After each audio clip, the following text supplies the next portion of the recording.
Let's say you're a regular student, nurtured by the hustle culture of the 21st century and constantly fueled by the supposed future of success that you can achieve in this capitalist society. You spend each day awake until some ungodly hour, surrounded by stacks of paper, and stuck in an endless loop of procrastination and guilt, and just barely hanging on with all the disappointing test scores, overwhelming deadlines, and feelings of exhaustion. And then you're hit with this statement: just be positive. Hello everyone, I am Mithali Prakash and I am a grade 12 student. Now, the example I just mentioned is probably a common situation that most can relate to. When your heartfelt rant of rage, exhaustion, anxiety, and stress is brought to a screeching halt by the line, "Look on the bright side." It is inevitable that you leave the situation feeling worse than before, when really what you were looking for was assurance. Our everyday language has seemingly lost its hold on empathy, and most of the time we do not mean for this mishap. Just as our command of language, positivity in and of itself has no harmful intent, but unconsciously begins to take up a more toxic persona when overused. The oxymoron, toxic positivity, makes us question whether it can really exist. If a statement was positive and intended to induce feelings of joy and hope, it would not be toxic or, in other words, cause harm. So what really makes an overuse of positive statements toxic? Toxic positivity refers to neglecting and dismissing negative emotions within one's own self or of others and replacing them with false reassurances. Essentially, an emotionally healthy state is one in which you can experience and express a full range of emotions from happy to sad to scared to mad. Getting stuck on one emotion and eliminating others prevents you from being whole. And suppressing negative emotions eventually leads to exhibiting them in other forms. While this may seem like an abstract concept in theory, its practicality is surprisingly evident in our everyday lives, especially in our social media. Let's take up the current situation, for example. Considering the extended stay of the pandemic, it is safe to say that our lives for the past 3 years could have definitely been better. With the social interactions limited to the minimum, it is inevitable that these interactions that do take place eventually fizzle back to the conversation of the pandemic. There have been countless times where I have indulged in rants and endless monologues about all the tight restrictions and unfortunate circumstances, only to be brought to an abrupt stop by one of the following: someone telling me to remain positive, or convincing myself that I'm simply being unreasonable and ungrateful. Whether or not I'm told off in this situation to look on the bright side, I begin to develop a sense of guilt that stems from the fact that the situation could be worse. But where does this guilt come from? If I had felt certain emotions that prompted that heartfelt rant, how is it possible that I can contradict these emotions with an unconscious feeling of guilt? Toxic positivity, therefore, isn't only something that others can enforce onto you, but a mindset you can enforce onto yourself as well. Social media, the ever so enabling force, has definitely played a major role in enforcing this toxic mindset. A picture of a motivational quote with a background of a rising sun in the hills is hard to miss in your everyday Instagram scroll. And although they intend no harm, they have seemingly lost their purpose over time. The frequency of viewing these posts on the internet reduces their impact, as it is only a matter of time before you begin to indulge them at face value. Sometimes these quotes can't even be extended beyond face value, as they expect practical application with a sentence as vague as "positivity always wins." Additionally, social media's perfectionism culture, which exhibits in detail the perfect ways to live, creates a constant sense of concern in trying to meet standards that one believes is expected of them by others. For instance, the definition of happiness, philosophically, greatly differs from the supposed presentation of happiness on social media. If I were ever asked to define happiness, I would describe it as a feeling of pleasure, a constant sense of satisfaction, and lasting contentment.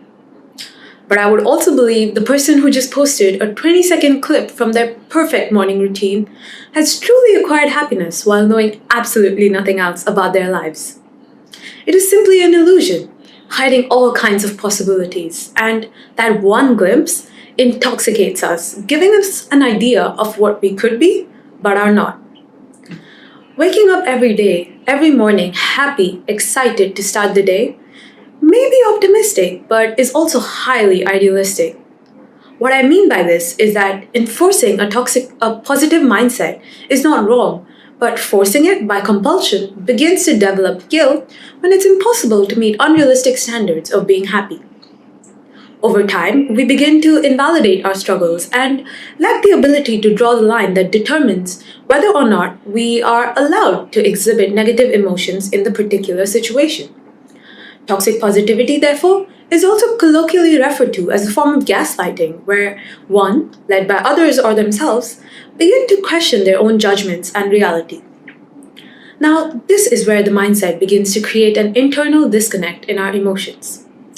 By adhering to the need to always remain positive, we suppress our true emotions and thus create a rift between what we are feeling and what we want to feel.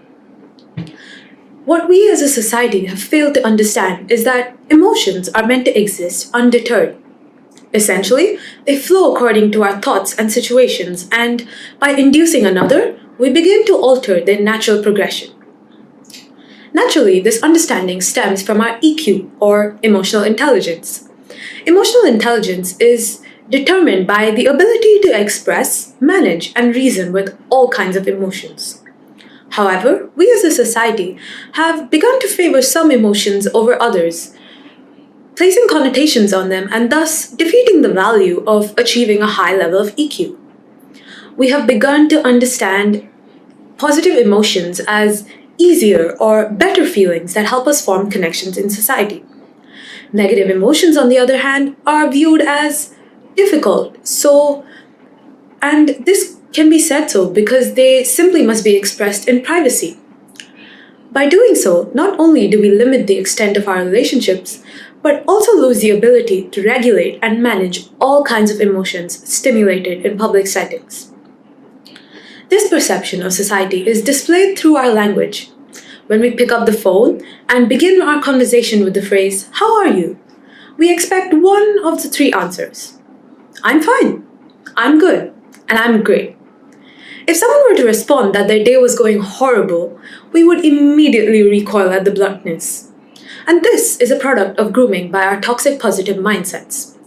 We have set expectations for the public image of ourselves to always remain positive, and at times, slightly less positive. But crossing that threshold would be socially unacceptable as it displays a set of difficult emotions for another to deal with. Another example would be the phrase, "It could be worse," which suggests the possibility of a worse situation and thus invalidates our current struggles. What's interesting here is that the phrase alludes to probability and not certainty, and yet is convincing enough for us to believe that we are not justified in feeling as we feel in our emotions. So what does this tell us? We as a society need to acknowledge these hidden expectations that have confined us all this while. Emotions, as we have come to learn, are not mutually exclusive, and thus, always remaining positive is simply impossible. We as human beings are far more complex than we can understand, and by reducing this complexity for ease, we begin to set unattainable expectations for ourselves. And that leaves us with the question of how change is possible. Empathy, for one, can be retaught to our language. Our language propagates our message, and even if our intentions may be clear, our medium of language may distort our purpose. As we learn empathy again for ourselves and for others, we begin to formulate more ways of connection. Most of the time, when we are tasked to listen to someone's feelings, we're simply just tasked with doing that, listening. Letting someone know that you are there for them and are willing to listen is the easiest way to exercise empathy. Try paying close attention to the words and phrases we throw around. Even the simplest of changes from "aren't you happy" to "are you happy" conveys a feeling of compassion rather than prompting an expectation. Since we use language every day, we forego the need to remain conscious of our choice of words and phrasing. And really, it's an easy fix. A little bit of conscious effort and time goes a long way when we are trying to deconstruct our medium of communication. We can also gradually learn the power of catharsis. Catharsis is the process of releasing and thereby providing relief from strong or repressed emotions.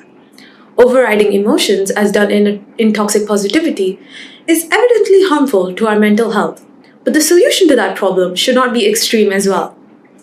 Experiencing emotions for what they are does not refer to wallowing in sadness when the emotion strikes.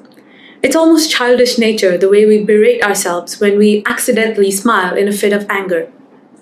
Achieving catharsis, therefore, provides you with an outlet to experience the particular emotion before moving on, rather than suppressing or prolonging it. Regularity eventually allows you to achieve a higher understanding of your emotions. For example, allowing yourself that mini rant after a tough situation will help to detangle your thoughts instead of letting it all build up. Turn this into a habit, and you will come to realize that your need to explode happens quite less often. I, for one, find the use of pen and paper the most effective. Keeping up a journal, for instance, helps you jot down your thoughts, emotions and all, with absolutely no response back, and this exercise simply allows you to separate the situation from yourself and view it with better clarity. You may even come to realize that it's not as complicated as it may seem. And most of all, we as humans need to strive to achieve our wholeness. This wholeness is achieved when we begin to recognize that each and every emotion is simply a facet that makes us individuals. Expression of our emotions is merely a natural process, and therefore, creating that safe space for yourself and others allows you to ease into destigmatizing bad emotions. Complex as we are, it is truly a shame to reduce our capacity to the discrete emotion of positivity only. The ability we possess to control and manage our emotions fuels the power we have to influence through language. And that is an incredible truth. So the next time you are forced to confront a so-called negative thought or placed in a situation to listen to someone else's struggles, stop. Take a second to recognize that this too is simply just the display of emotions, and proceed when you are sure that the answer allows both yourself and others to become as whole as you can be. Thank you.